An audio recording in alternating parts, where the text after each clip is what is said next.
আয়েশা যেন একা হাতে যুদ্ধের ভার কাঁধে তুলে নিয়েছেন। যুদ্ধের আকাশে আজ তারই রাজত্ব। 2013 সালে পাকিস্তান বিমান বাহিনীর প্রথম নারী ফাইটার পাইলট হিসেবে মনোনীত হন আয়েশা। তার যাত্রা শুরু হয়েছিল একান্তই ব্যক্তিগত সংগ্রাম থেকে। ছোটবেলা বাবাকে হারান, মায়ের হাতে একা। তার আত্মবিশ্বাস, অধ্যাবসায় এবং চূড়ান্ত শৃঙ্খলার মাধ্যমে নিজেকে এবং পুরুষতান্ত্রিকতার বিরুদ্ধে তার গল্প এখানেই শেষ নয়।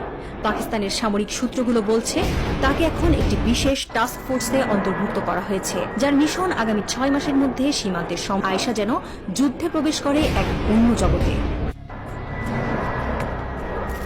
পাকিস্তানের রাওয়ালপিন্ডিতে অবস্থিত এয়ারবেস থেকে উড্ডয়নের আগে আয়েশা দীর্ঘ সময় কাটান একান্তে। তার রুটিনে থাকে শ্বাস প্রশ্বাস নিয়ন্ত্রণের চর্চা, বিমান প্রযুক্তির ডায়াগ্রাম স্টাডি এবং স্যাটেলাইট তথ্য পর্যালোচনা। এমনকি যুদ্ধ শুরুর ঘণ্টাখানেক আগে সে নীরবে নিজের মা ও বোনের ছবি একবার দেখে নেন, তারপর ট্যাক্সি রানে উঠে পড়ে। যুদ্ধের দিন ভোরবেলা 4:17 আয়েশা তার প্রথম মিশনে উড়াল দেন। তার নিশানা ছিল ভারতীয় বিমান বাহিনীর ফ্ল্যাঙ্কার এক্সড্রনের রাফাল ইউনিট। গন্তব্য চিহ্নিত করার পর মাত্র 27 সেকেন্ডে আক্রমণ, 8.7 সেকেন্ডে ধ্বংস এবং 4 সেকেন্ডে নিখোঁজ। এটাই ছিল আয়েশার